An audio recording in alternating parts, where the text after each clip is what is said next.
Mini episode 517 of the FDH Lounge is brought to you by The Unheard Scene, your home for great music interviews of all stripes. Follow them on the web at unheardscene.com. The FDH Lounge. You'll want to schedule your life around it.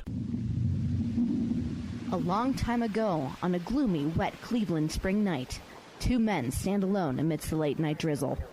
Their voices echo across the vacant station parking lot as they debate the merits of the great American radio show that have been missing for far too long. On that night, an idea was born. That idea became the FDH Lounge.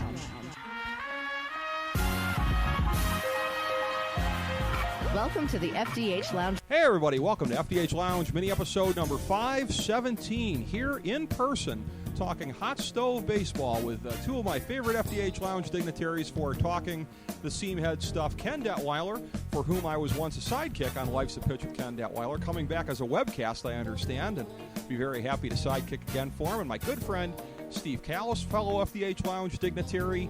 You can hear him, of course, on WFAN in New York, SNY, all kinds of other different places, and check out his columns at WFAN.com. Gentlemen, a pleasure to have you both on today here in person. Steve, while you're in Cleveland, we welcome you here with this absolutely horrid weather that we have going on. And a pleasure to get to convene in person and talk some hot stove baseball with you guys. Great to be with both of you guys. Same here. Finally, nice to meet Steve here.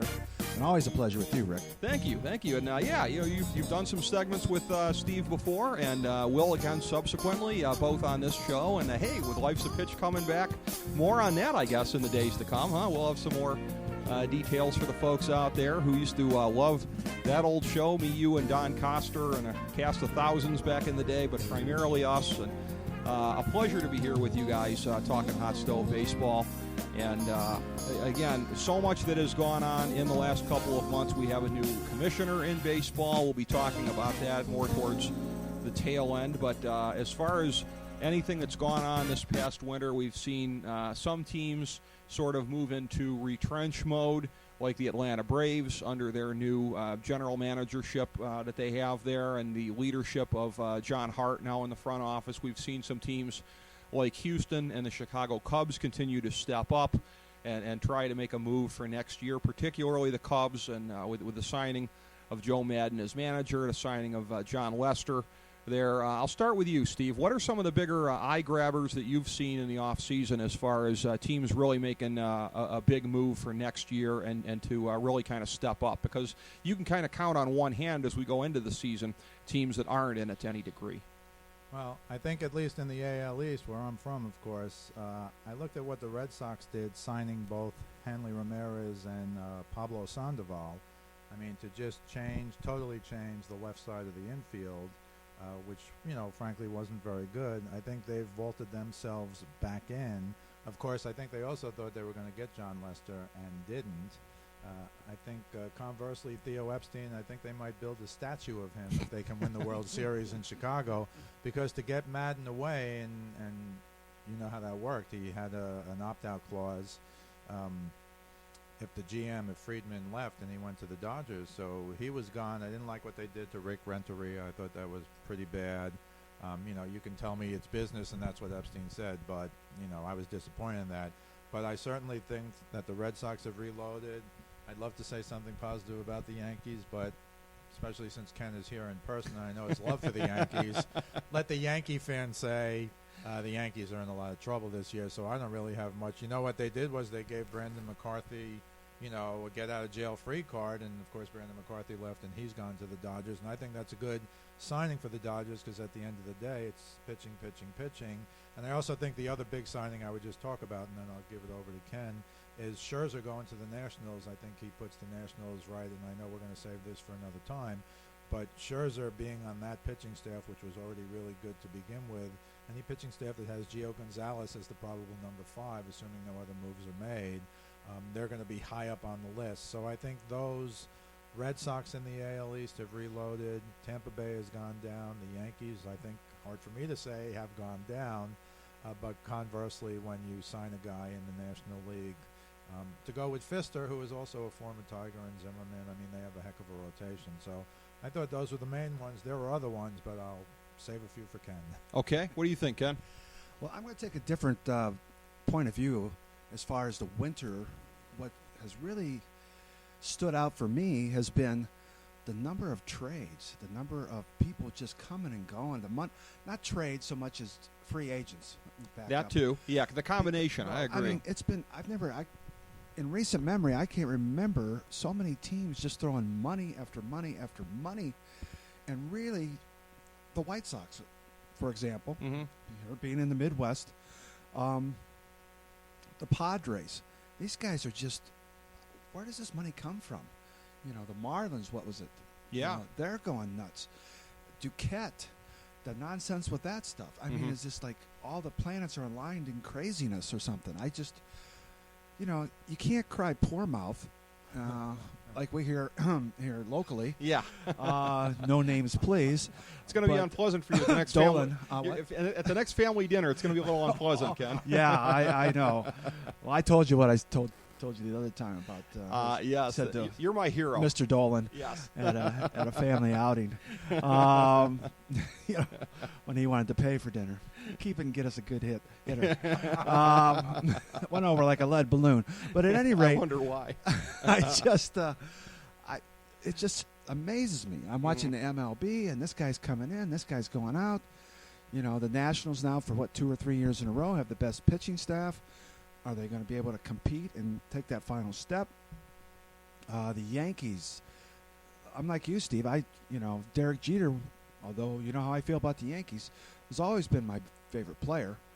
However, geez, it looks like a Cleveland team over there. Yeah, it's like, and I like to see the Yankees keep that going in some weird sort of way, the 26 championships or whatever they have. But I just haven't you at one point called the 26 rings around the toilet bowl? Yeah, I think at one time maybe. I remember that line from you. I don't recall. But have you guys ever seen anything like this before? I mean, I've seen big blockbuster deals and stuff like that, but yeah, I've never seen it to this extent. Well, a number of things too. When you're talking about this, things that don't appear to make a whole lot of sense. Again, I understand Billy Beane works on another level that we're never going to comprehend as far as why things happen, but letting Brandon Moss go relatively cheaply, Josh Donaldson, guys who I think most of us would still think of as being fairly cheap and controllable for what they've done. Where it really gets to that to be bizarre with me is when you're throwing a guy like, and I understand I'm a little bit biased owning him in our keeper league that we have, Ken, but Will Myers. A year removed from being Rookie of the Year. I mean, for something like that, Steve, do you have any comprehension whatsoever? Tampa Bay's a team that I think a year ago all of us picked to win the American League. I know I did, and they didn't live up to it. But the dismantling of that team, they're still going to have a good pitching staff, but now it's pretty much official. Pitching staff and Evan Longoria, that seems like about all they're going to have. Why you trade a Will Myers kind of a guy? That's a guy that the rest of baseball will look at as a jewel that you want to build around. Disappointing year, but I don't think anybody reads anything into it. Combination of the sophomore jinx, being injured. This is not Joe Charbonneau part due. The guy is going to come back. He had a tremendous minor league pedigree. I scratch my head trying to figure something like that out, Steve, and we're seeing more and more of that in baseball. Yeah, I think specifically to Tampa Bay, their GM left. Madden was out the door right after him. I've heard a number of times on the radio because the owner, I think it's Saul Sternberg, I think is his name. He's from New York, and he lives in New York, and he goes on the Fan in New York a lot. Okay. And he's been complaining. I know you guys will laugh, especially as Cleveland guys, but he's been complaining. As you know, Tampa Bay became good because they were so horrifically bad. I mean, they had 6 or 7 number 1 draft picks in a row and did really well drafting. Now, of course, they've been good. So the owner actually went on the radio to complain, and his pitch to Major League Baseball was, it shouldn't just be where we finish in the standings. There should be partly like 50% standings and 50% payroll. Now, we could debate that, and I don't want to do it here, and it's an interesting topic. But to me, it was sour grapes. Here's the guy who, got David Price and got all these number 1 draft picks over the years, became good, including getting to a World Series and always being a competitor, and now, complaining because things haven't gone well. So I had made a list. I just want to read to you the list of the guys who have left Tampa Bay, in addition to Joe Madden, who you could argue is one of the most important people leaving. But it's not just Will Myers. They got rid of Matt Joyce, Hellickson left. Joel Peralta's gone. Ryan Hannigan's gone. Ben Zobrist got traded. Yunel Escobar, a very good young shortstop. So I have to think. Now look, I don't know how far away Myers is. I should know how far away he is from. I think it was more than that. I think there was something wrong down there for him because he just really flattened out and played poorly. I love Longoria, who doesn't, but he did not become the superstar we thought he was. They put all their money. You know, they didn't sign many people for a lot of money. They put all their money in Longoria, and I think he's an excellent player, but he did not take that next step to superstardom. So you're right. They're going to have a good pitching staff, but I think they're going the wrong way. I'm a Yankee guy. I think the Yankees are going away. To Ken's point before, I think the interesting thing is, in the old days of 10 years ago, you knew the guys who were spending all the money. Yeah. You knew. Nowadays, and to what Ken said, the San Diego Padres are spending money. Yeah. The White Sox. Now I know the White Sox. They have some money. They're Chicago, but they stole David Robertson from the Yankees. Just being sarcastic. Melky Cabrera.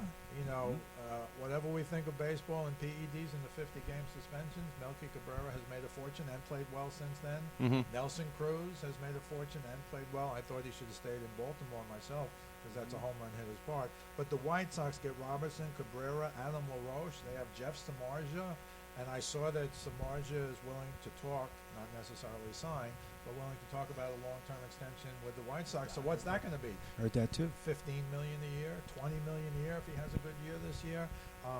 And the Padres also, they get Matt Kemp. They can pay his salary. Justin Upton, they can pay his salary. Will Myers. Now, Will Myers is only making I think $500,000 a year. So I don't know how long they have him to. They signed Middlebrooks from the Red Sox, who was very good as a Red Sox and then fell off a cliff. He signed a contract for like $500,000, so that's intelligent signing. But to pay for an Upton, a Kemp, they have Carlos Quentin, they signed Derek Norris, and you're right. To Ken's point, where are teams like the San Diego Padres get? If the Yankees did it, no one would bat an eye. If anything, we'd complain they're spending too much money. But I think that's what Ken makes a good point. Yeah. I think that's the reason why it's these. I don't want to say secondary teams, but teams who 10 years ago wouldn't buy one expensive free agent. Well, you know what? To that point, let me remind you for a second here in terms of Matt Kemp. Where did they get the money? A good part of it is the L.A. Dodgers TV money because the Dodgers are on the hook for a good part of it. That's how desperate they were to get rid of that salary is they're paying a good chunk of it. It reminds me of a couple of years ago in town here, and all these Indians homers would run around and like, $78 million payroll. And like, do any of you morons know or care that the Atlanta Braves are paying like $10 of the $15 million for Derek Lowe? You can't give credit to that to the Dolans because they're not picking up the tab for it. So once in a while, you're still seeing that if teams are desperate to kind of shed money a little bit. I think we saw that in some of the Boston and L.A. Dodger dealings a couple of years ago when Boston was trying to get out from underneath stuff, and now the Dodgers are. But, yeah, it's an excellent point, too, about Washington with their pitching staff and adding Scherzer to it because the Dodgers and the Nationals, the teams I thought would be in the NLCS a year ago this time last year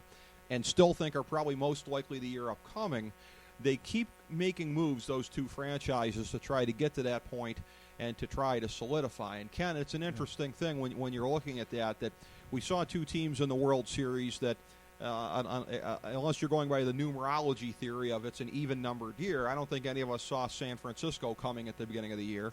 No. Kansas City, probably not. No. But so it's teams that emerged that we didn't necessarily see coming. But a lot of the teams that we were talking up this time a year ago remain the teams that we're talking up now because, again, the Nationals, the Dodgers, they continue to make moves to try to solidify. One of these years has to be the tipping point for one of these teams, it would seem like. Well, and I saw something today on MLB Network. They were talking about could the ALCS be the same teams as in the Super Bowl? Oh. Seattle and Boston. Possible. Which makes you pause and think. Also, you've got a new, as Steve pointed out, the general managers of 10 years ago, how ancient that is. You've got a whole new breed of young general managers who are using sabermetrics. Yeah. I wonder if that has any bearing on some of this stuff. I'm sure it does to some point, but how much? Because some of these guys, like you said, Steve, and Rick also, doesn't make sense when you look on paper, like Myers and some of these players, why they're shipped out.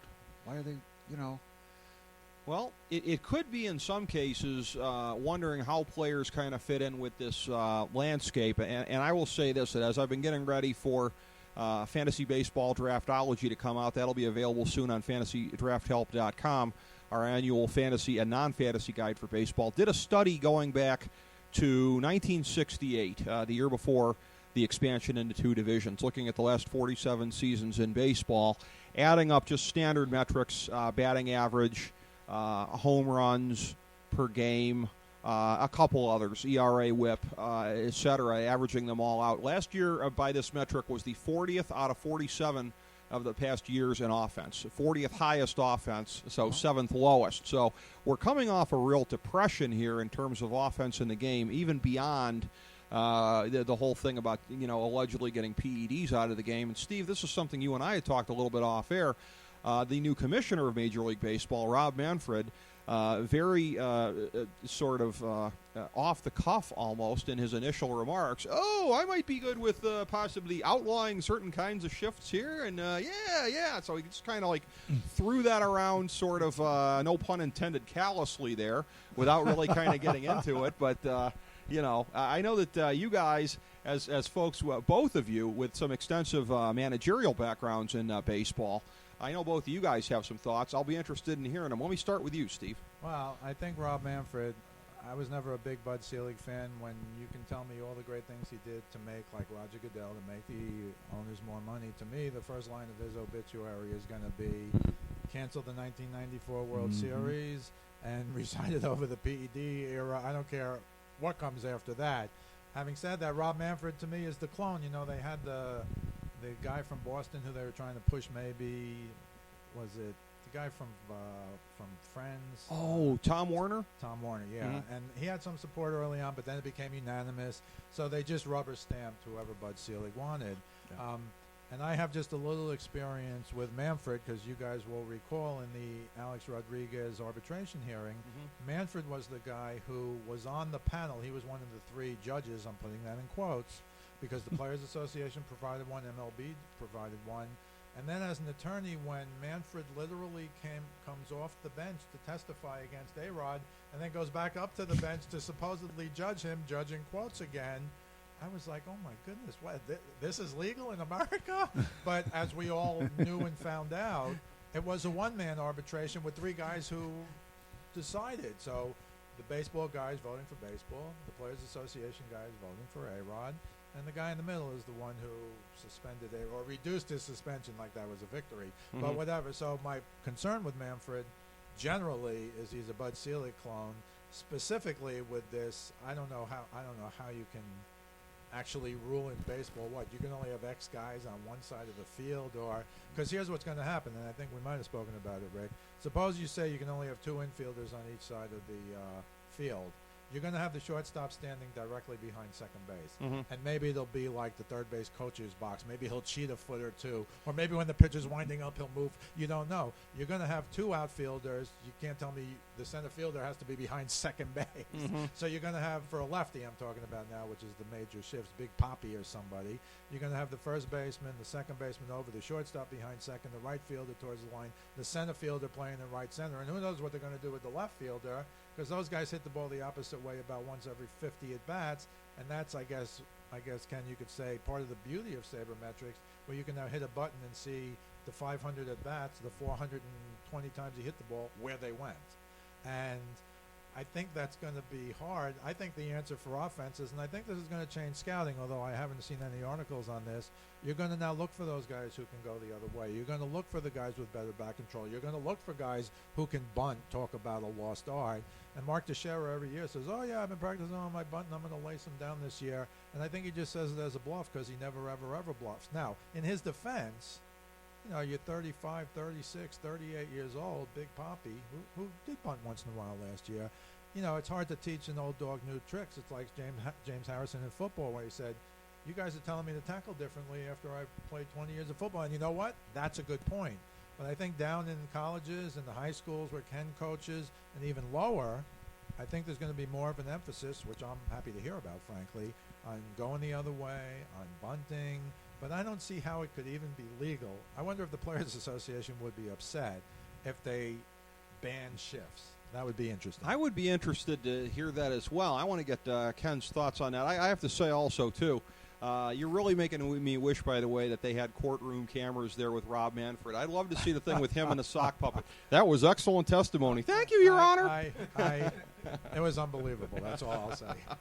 That must have really been something. That, I know you were there taking it in and giving coverage on WFAN and WFAN.com, and that whole circus is something that, again, probably has to be seen to be believed. And Ken, I don't know how much necessarily this has dribbled down to the high school level. I haven't really paid attention to that, but as far as shifting and some of the more sophisticated techniques. But Tom Verducci had actually written a column last summer, past lounge guest Tom Verducci, free plug, about I love to be shameless on that, about he had first sort of proposed that maybe there should be some rules dealing with shifts, because he was getting into extensive analysis of quoting what it was doing to the left-handed hitters and the way that offense was really being crushed there. So what I want to ask you is, has it dribbled down to some of the lower levels as far as shifting and some of these advanced techniques? And then additionally, what are your thoughts on what baseball can do to address the whole offensive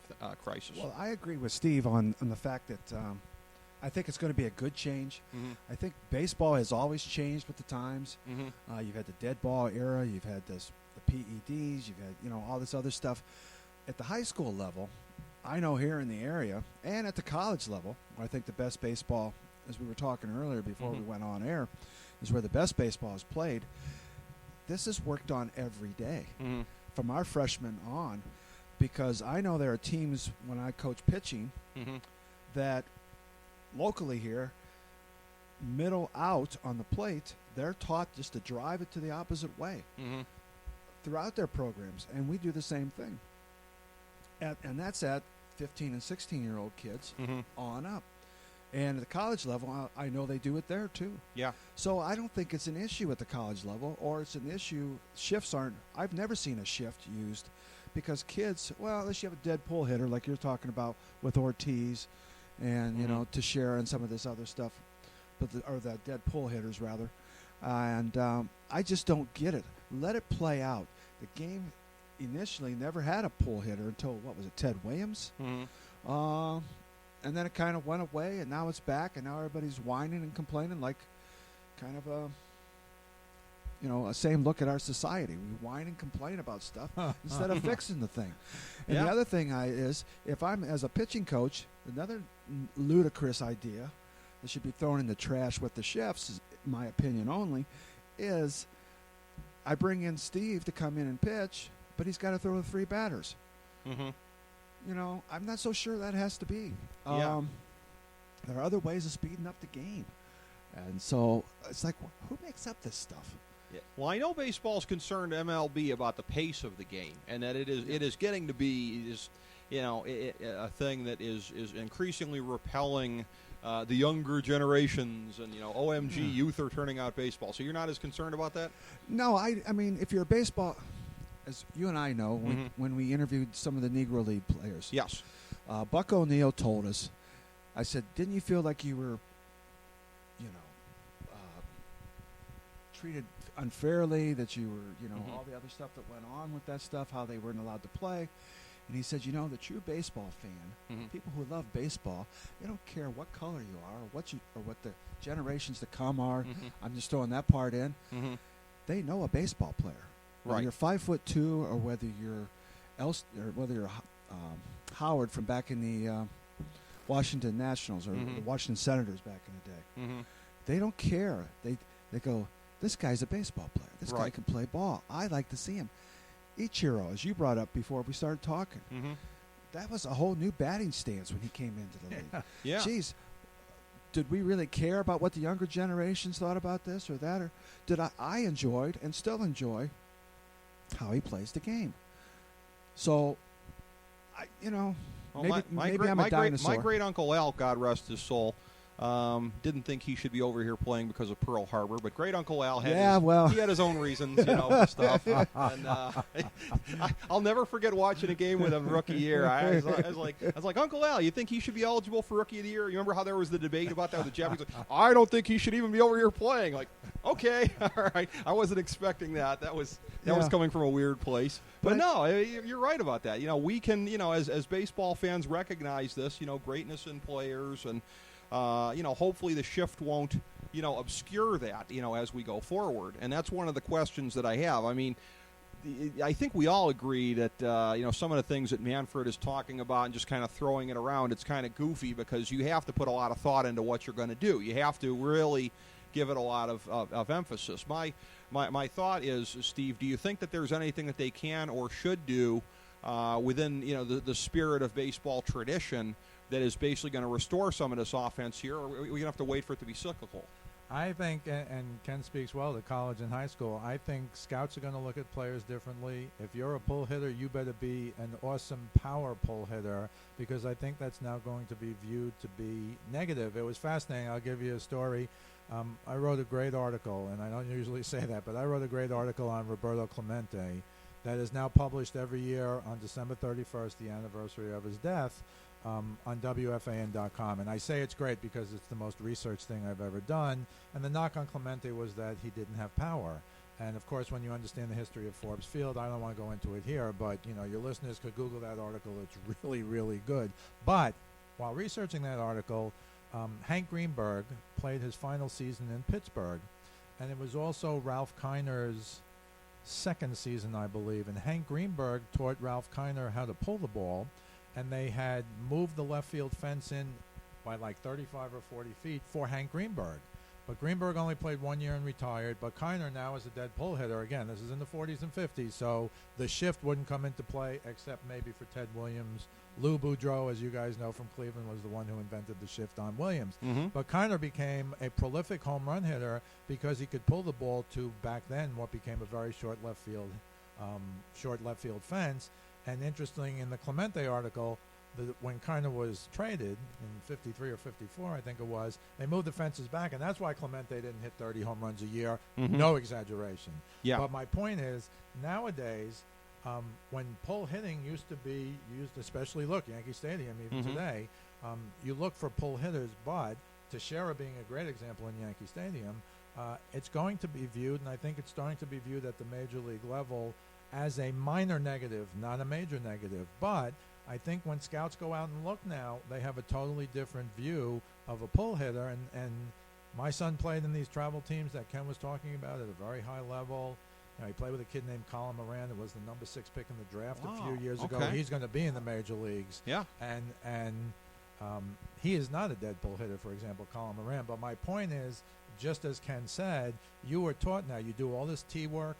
When I was a kid, we did very little tee work. That was 100 years ago. But you do all this tee work where you put the tee on if you're left-handed, the outside of the plate, the middle of the plate, the inside of the plate, or right-handed, of course, outside, middle, inside. And when it's inside, you're pulling the ball. When it's over the plate, you're hitting it right up the middle. When it's outside, it's the old, and Ken knows this, you do too, Rick, hit it where it's pitched. Absolutely. We talk about that all the time. But pull hitters don't hit it where it's pitched. So I think over time that's going to change. In terms of picking up the offense, boy, I don't know what to do, because we're comparing it now to the PED era, which is unfair. Right. And you'll recall and I'm old enough, and Ken is too, to remember the 60s, Mm-hmm. where it became the pitcher's decade, to the point when Gibson had the 1.12. Right. They lowered the mound. See, if you wanted to give the pitchers an advantage, you would raise the mound Mm-hmm. back to where it was. But they've already done everything they can for that. The strike zone is like a little box. Mm-hmm.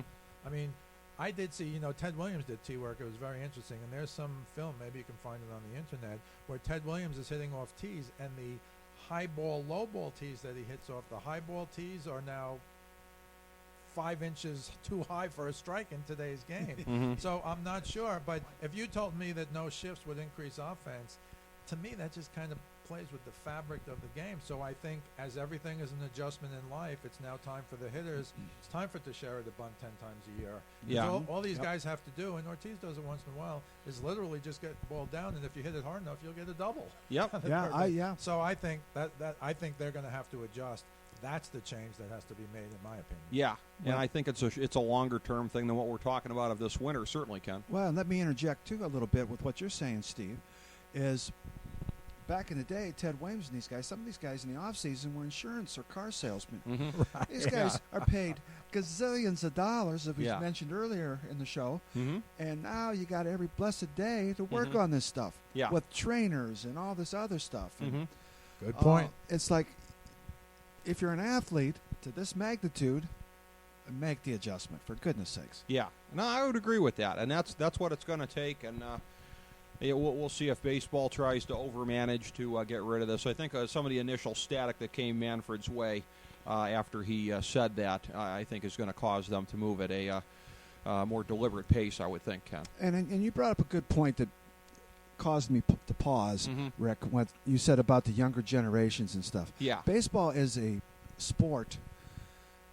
You know, here again, I'm old school, but baseball is a sport where father passes it down to his Mhm. son, grandfather goes with the grandson to the game, Mm-hmm. and they pass these stories down and you become a lover of the game Yep. simply through all these kind of connections in the families. Yeah, Um, and that's been interrupted, unfortunately, in a lot of families. Yeah, see, and that's fascinating. But just as when we were kids, and the difference between, in my opinion, and having coached, not as much as Ken, but having coached a lot of them, when we were kids, baseball was a game of failure. Today, baseball is a game of failure. But maybe it was the way we grew up or the way our parents were, who were generally, the greatest generation parents, et cetera, at least if you're my age. The problem was, you were shown a game of failure, but then you had to fight through to try and do the best you can. You know the saying, you fail 7 out of 10 times, you're a Hall of Famer in baseball. If you shoot 30% in basketball, if you can complete 30% of your passes in football, you're not playing. Yeah. So the problem that I saw coaching kids at a young age, and young age, I mean 8, 10, 12, 14 even, when they get that failure, when they hit that failure, they're like, man, I'll go play basketball. I'll Yeah. go play football. I agree baseball was slow, but it was slow when we were kids. But if you're really into the game, it's Mhm. not slow.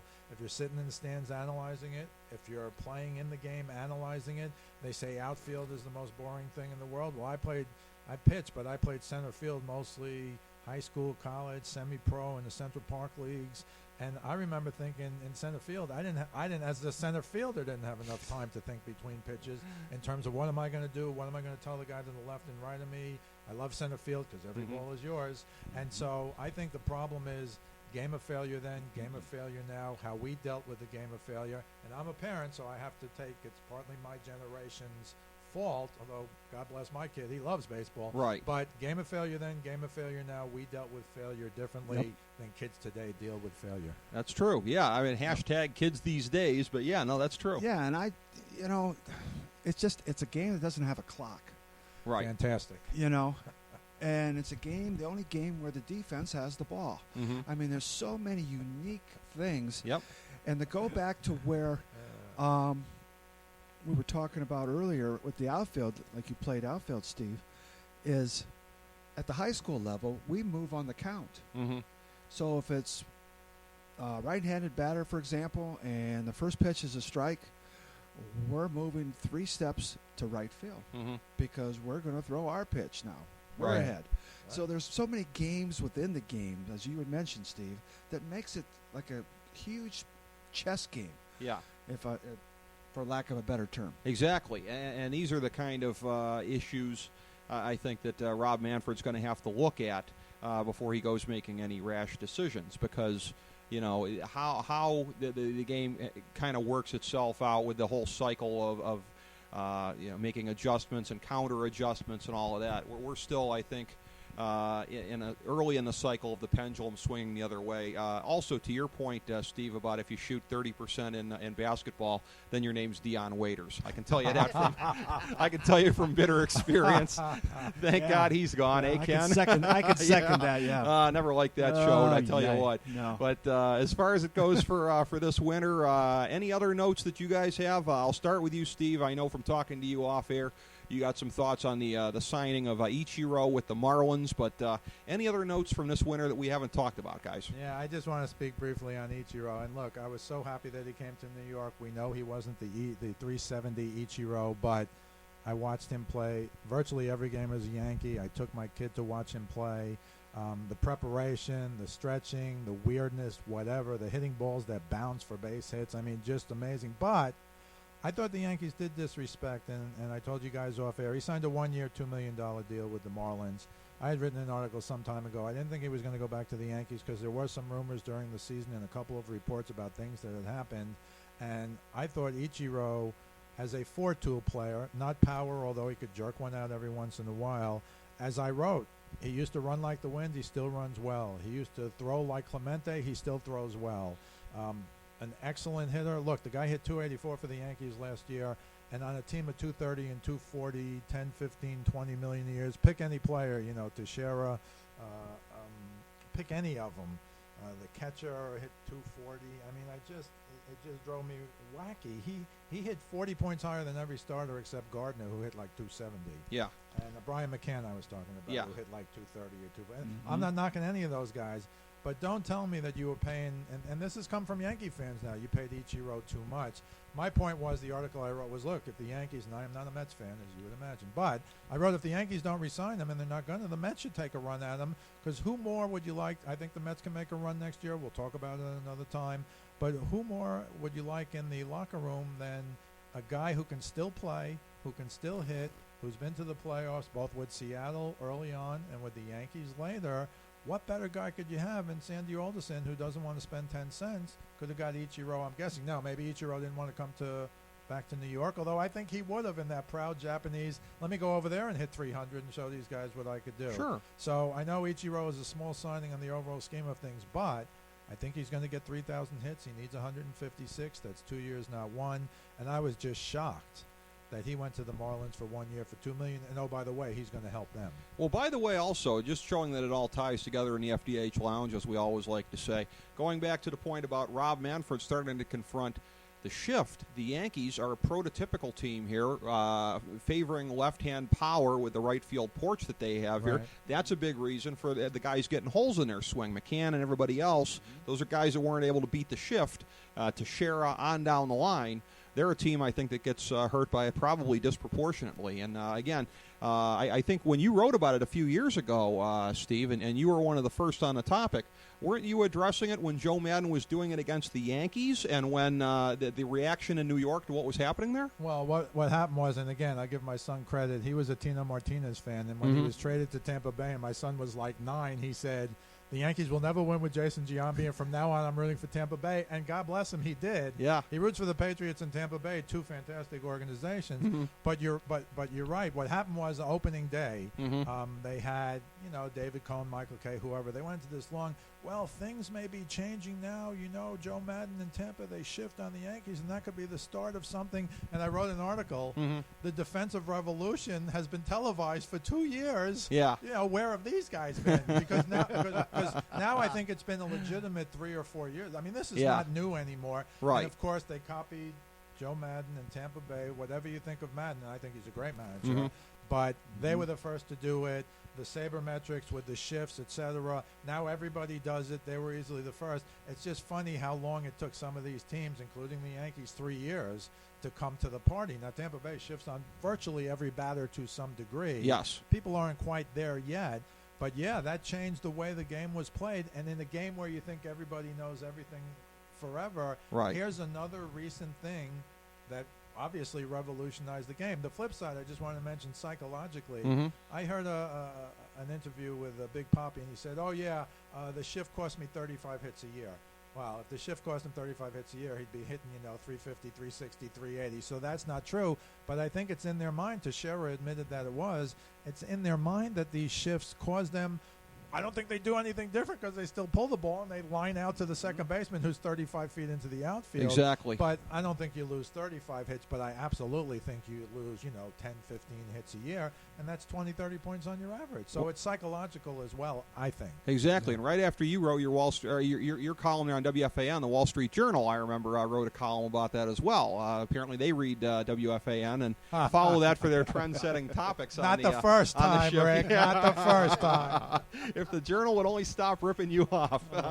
Well, what do you think, Ken? Any other notes from this winter or anything happening with the state of the game you want to talk about? Well, Yeah, going back to what Steve said about Ichiro, he could probably play for 2/3 of this team, starting outfield. Right here in town, he could play. With the way that power is declining, absolutely. He's losing what little power he ever had, but baseball's losing power at a more rapid rate than he is. Absolutely.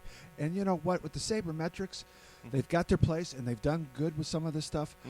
But the game will adjust itself. Yes. Again, being a pitching coach, I've had parents come up to me and said, well, my son is throwing 100 pitches right now. And I said, well, he threw 40 in the bullpen. He throws 5 in between each inning, and that's 7 innings. So we're at 75 pitches already. He hasn't faced anybody. So I said, and if you could tell me, I would give you the deed to my home. Who created the 100 pitch? Why isn't it 85? Why isn't it 111? And no one has ever been able. I mean, people come up with this stuff, like you just said, 35 hits it cost him. Where did this come from? Did we just imagine this stuff? I think that's a separate show, Rick. We should do a show on that, pitch counts and stuff. Should. I'd love to talk about that. It just frosts me to death. We should. Every parent who's a soccer mom or whatever else comes in there and just chastises me. And I said, well, we keep a pitch count. Yeah. But, you know, the first time they used a pitch count was Nolan Ryan back in, I believe, early 70s against Louis Tiant. They both went 12 innings. One pitched over 212 pitches. Another one pitched 174 approximately. Yep. So I bring this up to parents who don't know about this stuff. Right. But yet we're, you know, got to be nice to the parents. Got to tell them that their little Johnny's not going to get hurt. Bob Feller used to say, and you know we had him on our show back in the day, throw as much as you can. They didn't have Tommy John surgeries like they have right now. They're going in and out. And I think, Steve, you're right on. I'm going to shut up right now because that is a total different show. I'll say it again. Baseball, hardest game to play, hardest game to coach, hardest game to learn, game of failure. But, yeah, I think Ken's onto something. We could do a whole show on that because I have lots of thoughts on pitch counts. But that's for another day. Absolutely, yeah. And, hey, who knows if it'll be the FDH Lounge or if it'll be Life's a Pitch with Ken Detwiler since that's coming back. You never know. And let me just seize on one other note that you said there, Ken, when you said that you would bet this woman the deed to your house. I can say from being at your recent housewarming party, that's quite a dare on your part. A lovely new abode that you have there. He meant the old house. He meant the old house.